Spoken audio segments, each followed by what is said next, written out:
Hey guys, this is Preeti. Welcome back to my channel. दोस्तों, आज हम बात करने वाले हैं एक 2020 रिलीज्ड हॉलीवुड मिस्ट्री थ्रिलर के बारे में जिसका नाम है ओलिविया। ये कहानी स्टार्ट होती है एक एना नाम के लड़की के साथ जो फाइनेंशियल क्राइसिस से गुजर रही थी। उसके पास सही से दिन गुजारा करने के भी पैसे नहीं थे, लेकिन उसे किसी तरह अपनी पढ़ाई कंटिन्यू रखनी थी। वो अपने जान पहचान के सभी लोगों से बात करती है, इवन कुछ जगह पर इंटरव्यू भी देती है, लेकिन उसे एक भी जॉब नहीं मिलता। फाइनली उसे एक फैमिली के बारे में पता चलता है, ट्रेसी एंड जिम, जो अपनी बेटी ओलिविया के लिए नैनी हायर कर रहे थे। भले ही उनका घर मेन सिटी से काफी दूर था, बिल्कुल एक सुनसान इलाके में जहां दूर दूर तक फार्म के अलावा और कुछ भी नहीं है, दूसरा कोई घर भी नहीं, फिर भी एना मान जाती है और अगले दिन ही उनसे मिलने चली जाती है। पहली नजर में ही उसे उनका घर पसंद आ गया था। सब कुछ इतना नीट एंड क्लीन था, बिल्कुल पिक्चर परफेक्ट। ट्रेसी बहुत ही प्यार से उसका वेलकम करती है और पूरा घर घुमा के भी दिखाती है। लेकिन असली झटका तो एना को तब लगता है जब वो ओलिविया को देखती है। वो कोई छोटी बच्ची नहीं है, बल्कि एक अडल्ट है, लेकिन उसकी दिमागी हालत ठीक नहीं है। साथ में उसके पैर भी पैरालाइज्ड हैं। पूरा दिन अपने व्हीलचेयर पे ही बिताना पड़ता है बेचारी को, इसीलिए ही तो उन्हें एना की जरूरत पड़ी। वो लोग कुछ काम से बाहर जा रहे हैं, तो उनके एब्सेंस में एना को ही ओलिविया का ख्याल रखना होगा, बिल्कुल किसी बच्चे की तरह। नहीं, इससे एना शॉक्ड नहीं हुई थी। वो शॉक्ड हुई थी इस बात से कि उसने, मतलब ओलिविया ने, एक काफी अजीब सा मास्क पहना था, बहुत ही क्रीपी सा। ट्रेसी इस बारे में कुछ मेंशन नहीं करती, तो एना को जिम से ही बात करनी पड़ती है। वो बताते हैं, ओलिविया जब हाई स्कूल में थी तब एक दिन घर लौटते वक्त उसका एक बहुत ही बड़ा एक्सीडेंट हुआ था। जान से तो वो बच गई थी, लेकिन आग में पूरा चेहरा खराब हो गया था उसका। उसके लेग्स भी उसी एक्सीडेंट में डैमेज्ड हो गए और इस सब का बहुत भयानक असर पड़ा उसके दिमाग पर। वो पहले की तरह नहीं रही। तब से लेकर आज तक ट्रेसी और जिम मिलके उसे बिल्कुल एक बेबी की तरह संभाल रहे हैं। होपफुली आज एना भी वैसा ही करेगी, बस कुछ घंटे की ही तो बात है। इतना कहकर ट्रेसी और जिम निकल जाते हैं। जाने से पहले ट्रेसी एना को एक कागज दे जाती है जिस पर सारे रूल्स एंड रेगुलेशंस लिखा है और साथ में एक मेडिसिन भी, अगर ओलिविया को दौरे पड़े या फिर वो अग्रेसिव हो पड़ी तो उसे शांत करने के लिए। ऑनेस्टली एना को थोड़ा सा अजीब तो लग रहा था, ऐसे पेशेंट्स उसने पहले कभी हैंडल नहीं किया। ऊपर से घर खाली होते ही ओलिविया अजीब सी धुन में कुछ गाना गाने लगती है, जो सुनने में ये लग रहा था कि वो कह रही है दे आर कमिंग। मगर जैसे एना उससे बात करने जाती है, वो मुंह फेर लेती है। एना को और समझ नहीं आता वो क्या करे, तो वो थोड़ा सा दूर जाकर बैठ जाती है जिससे ओलिविया डिस्कम्फर्ट फील ना करे। उसे याद नहीं रहता कि उसने हड़बड़ी में ओलिविया की मेडिसिन कहाँ रख दी। इधर जैसे ही वो अपने फोन को लेकर बिजी हो जाती है, हम ओलिविया को देखते हैं अपने चेयर से उठकर खड़े होते हुए। मतलब वो सच में पैरालाइज्ड नहीं है। इसके बाद वो कहीं जाती भी है और कुछ सेकंड के अंदर वापस भी आ जाती है। एना कुछ भी देख ही नहीं पाती। फ्लोरबोर्ड्स क्रैकिंग की आवाज से जब वो देखती है, तब तक ओलिविया अपने चेयर पे लौट चुकी थी। इसके बाद अगले कुछ घंटे और कुछ नहीं होता। दोनों चुपचाप बैठे रहते हैं और रात के 8:30 बजते ही एना उसे सुलाने की तैयारी करने लगती है। ट्रेसी उसे जो कागज देकर गई थी उस पर बस 3 ही रूल्स लिखा था। ओलिविया के हेयर्स ब्रश करना, उसके टीथ ब्रश करना और ठीक 8 बजे उसे मेडिसिन देना। तो एना वैसा ही करती है, लेकिन वो जैसे ही उसके बाल को छूती है उसकी विग निकल जाती है। कंघी करना तो दूर की बात है। और जब वो ओलिविया की टीथ ब्रश करने जाती है तो ओलिविया अचानक से ही बहुत अजीब बिहेव करने लगती है। कहती है दे आर हियर, वो लोग यही है। अब इसका क्या मतलब निकलता है एना समझ नहीं पाती, ना वो कोशिश करती है। उसे तो लिटरली डर लगने लगा था। अब बारी थी उसे सुलाने की, मगर उसका कमरा तो ऊपर के फ्लोर पे था जहाँ व्हील चेयर से पहुंच पाना तो इम्पॉसिबल है। मजबूरन एना को उसे उठाकर ले जाना पड़ता है। उसे टक इन करते वक्त ओलिविया फिर से वही वर्ड्स दोहराने लगती है, they are here, they are here. मगर एना और ध्यान नहीं देती। वो दरवाजा बंद करके नीचे चली जाती है। ओलिविया को दवाई देने के बारे में उसे याद ही नहीं रहता। और वैसे भी अगर उसे याद रहता भी, उसे वो दवाई मिलती कहाँ, क्योंकि हम देखते हैं वो मेडिसिन तो असल में ओलिविया के पास है। इसका मतलब नीचे जब वो उठकर खड़ी हुई थी वो कोई गलतफहमी नहीं थी हमारी, असल में ही चल रही थी वो, तभी तो टेबल से इस मेडिसिन को उठा पाई। इधर इस सब से बेखबर एना जब म्यूजिक सुनने में बिजी थी, वो ध्यान नहीं देती उसके अलावा भी घर में कोई और भी मौजूद है। अंधेरे कोने में छुपकर किसी की निगाहें उसे ही देख रही है। लेकिन कुछ देर बाद जब ऊपर के फ्लोर से किसी के चलने की आवाज आने लगती है, वो एना को सुनाई देती है। वो चेक करने भी जाती है और तब उसके साथ जो होता है वो उसके वर्स्ट नाइटमेयर से भी ज्यादा भयानक था।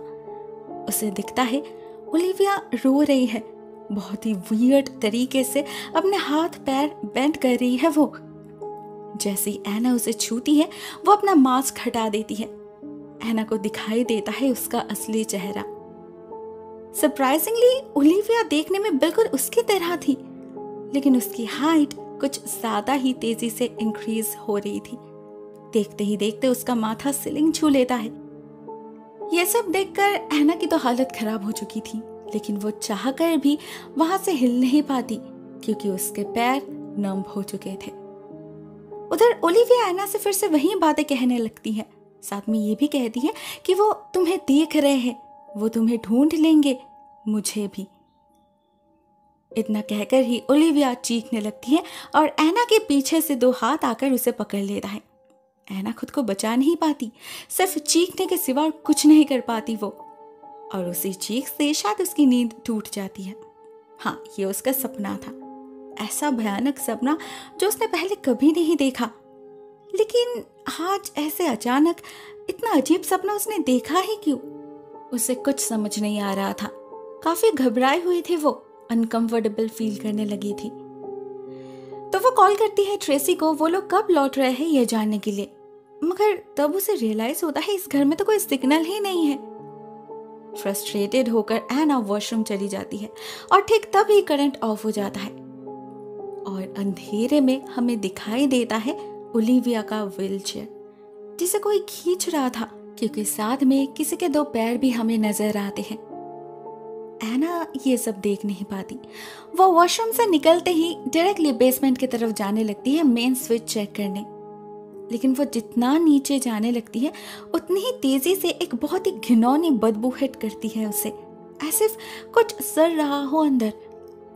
लाइट ऑन होते ही एना की नजर पड़ती है एक बॉक्स की तरफ जिस पर ओलिविया का नाम लिखा था। वैसे तो किसी और के चीजों को हाथ लगाना उसे ठीक नहीं लगता, मगर उस सपने को देखने के कारण वो थोड़ी सी क्यूरियस फील कर रही थी। तो वो देखती है उस बॉक्स के अंदर, जहां उसे मिलता है एक मेडिसिन और एक एल्बम। ये मेडिसिन देखने में बिल्कुल उसी मेडिसिन की तरह थी जो ट्रेसी उसे देकर गई थी, बस उस पर कोई लेबल नहीं था। इस पर था, जिसके ऊपर लिखा था ये एक पैरालिटिक ड्रग है जिसे खाने से इंसान पैरालाइज भी हो सकता है। एना समझ नहीं पाती ऐसा ड्रग इस घर में क्यों होगा। इसका जवाब उसे तब मिलता है जब वो उस एल्बम को चेक करती है। उसके पहले कुछ पेजेस पर कुछ पुराने पेपर कटिंग्स थे जिस पर ओलिविया के एक्सीडेंट के बारे में लिखा था, जिसके बारे में जिम ने उसे बताया था। मगर उसी एक्सीडेंट में ओलिविया की मौत भी हो गई, ये उसने नहीं बताया। और उससे भी बड़ा सवाल ये था कि अगर ओलिविया मर चुकी है तो वो लड़की कौन है। इसका जवाब भी एना को इसी एल्बम में मिल जाता है, जहां एना को कई सारे लड़कियों के रैंडम पिक्चर्स मिलते हैं जिनके फेस पर क्रॉस मार्क किया गया था। इसका क्या मतलब? एना जब वही सोच रही थी, ठीक तभी उसे वहां अपनी फोटो भी नजर आती है और उसे देखते ही जैसे एक झटके में पूरी बात समझ आ जाती है एना को। वो भागती है ऊपर की तरफ और जाते वक्त उसे ये भी पता लग जाता है कि वो बदबू कहां से आ रही थी। वो देखती है बेसमेंट के एक कोने में बहुत सारे काले रंग के पैकेट्स पड़े हैं और उनमें से एक के अंदर से निकला है किसी इंसान का हाथ, मे बी किसी लड़की का। एना एक और मिनट भी जाया नहीं करती। वो ऊपर भागती है ओलिविया के पास और उसका मास्क हटाकर उससे पूछती है, तुम ओलिविया नहीं हो ना? तब उसे पता चलता है इस मास्क के पीछे एक बहुत ही खूबसूरत लड़की छुपी है, मे बी उसी की उम्र की। एना को तब याद आता है यहाँ आते वक्त उसने रोड साइड पर एक मिसिंग पोस्टर देखा था, एक यंग लड़की की। ये तो वही लड़की है। एना के सवाल पर हेल्पलेसली नोट करती है वो लड़की। डरे डरे फिर से एक बार उससे कहती है वो लोग यहाँ हैं। अब जाके फाइनली एना को इस बात का मतलब समझ आता है, लेकिन ऑलरेडी बहुत लेट हो चुका था। वो दरवाजा बंद कर देती है ये सोचकर कि खतरा बाहर है। उसे कुछ भी करके ट्रेसी और जिम के आने से पहले यहाँ से निकलना होगा। इस लड़की को भी तो बचाना होगा उसे। मगर उसे पता ही नहीं था कि वो लोग तो कभी गए ही नहीं थे। जिम ऑलरेडी कमरे में ही है। वो अचानक से ही बिस्तर के नीचे से बाहर आ जाता है और बहुत ही वियर्ड बिहेव करने लगता है। एना को ओलिविया कहकर बुलाने लगता है। वो क्लियरली इस घर में अगर कोई पागल है तो वो जिम है और शायद ट्रेसी भी, मगर फिलहाल वो कहीं दिखाई नहीं दे रही थी। तो एना किसी तरह ओलिविया को उठाती है और दरवाजे की तरफ भागती है। फॉर्चुनेटली आज उसने मेडिसिन नहीं ली थी, इसीलिए उसके पैर ठीक थे, वो चल पा रही थी। थोड़ी प्रॉब्लम हो रही थी मगर एना वो मैनेज कर लेती है। अपने गाड़ी तक पहुंचने में उसे और कोई दिक्कत नहीं आती। ओलिविया को बैक सीट पर सुलाकर गाड़ी स्टार्ट कर देती है एना। उधर जिम फिर से उनका पीछा करने लगा था मगर एना को वो रोक नहीं पाता। एना तेजी से अपनी गाड़ी लेकर इस घर से दूर भाग जाती है, मगर काफी दूर आ जाने के बाद भी पीछे ओलिविया का रोना बंद ही नहीं हो रहा था। पता नहीं क्यों वो बहुत जोर जोर से रोने लगी थी।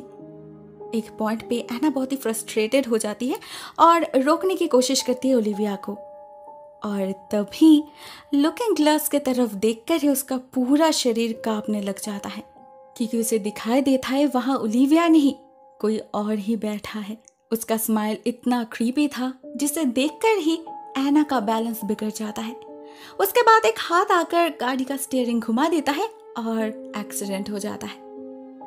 हमें पता चलता है वो हाथ असल में ट्रेसी का था। वो पहले से ही गाड़ी में ही छुपी थी, उनके लिए इंतजार कर रही थी वो, क्योंकि उसे पता था ऐसा ही कुछ होने वाला है।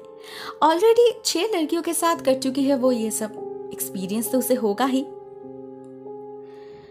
अगले दिन हम देखते हैं एना को। वो बिल्कुल उसी तरह उसी चेयर पे बैठी है जहां पिछली बार वो दूसरी लड़की बैठी थी। उसे देखने से ही पता चल रहा था कि उसे ड्रग दिया गया था, शायद वही मेडिसिन। इवन ट्रेसी उसे भी वही मास्क पहना देती है और एना बन जाती है नई ओलिविया। पीछे हम जिम को देखते हैं एक लाश को ब्लैक प्लास्टिक में रैप करके बेसमेंट की तरफ ले जाते हुए। ये शायद वही लड़की थी। इसके बाद घर में फिर से वही सब कुछ होने लगता है जो कल हुआ था। फिर से एक नई लड़की आती है। ट्रेसी उसे सब कुछ समझाकर जिम के साथ बाहर जाने का नाटक करती है और फिर दूसरे रास्ते घर में छुपकर इंतजार करने लगती है सही समय का।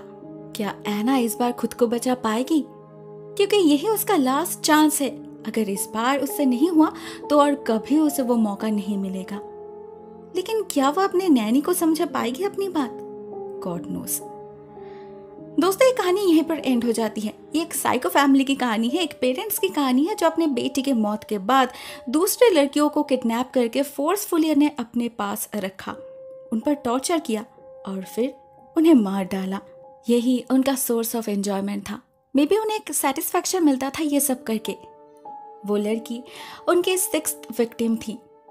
एना के इस घर में आने के बाद से उस लड़की ने बहुत बार कोशिश करी, उसे वार्न भी किया। वो हेल्पलेस थी, डायरेक्टली कुछ बता नहीं पाई क्योंकि उसे पता था ट्रेसी और जिम उसे देख रहे हैं। दूसरी तरफ एना पहले तो उसकी बात समझ नहीं पाई, लेकिन जब उसे समझ आई भी उसके बाद, अगर वो चाहती तो वो अकेली ही भाग सकती थी, मगर उसने ऐसा नहीं किया। उसने उस लड़की को भी बचाने की पूरी कोशिश करी। अल्टीमेटली किसी को भी बचा नहीं पाई, ये उसका दोष नहीं था। पता नहीं और कितने इनोसेंट लड़कियों को मरना पड़ेगा इन पागलों के हाथ। ऑनेस्टली गाइस, मुझे ये फिल्म बहुत ही अच्छी लगी। कहानी काफी ट्विस्टी है और एंडिंग तो बिल्कुल ही अनएक्सपेक्टेड था। आपको ये वीडियो कैसी लगी? Write down in the comment section. आज के लिए बस इतना ही दोस्तों। Thank you so much for watching this video. बहुत जल्द मिलते हैं किसी और नए वीडियो के साथ। तब तक के लिए टेक केयर, टाटा।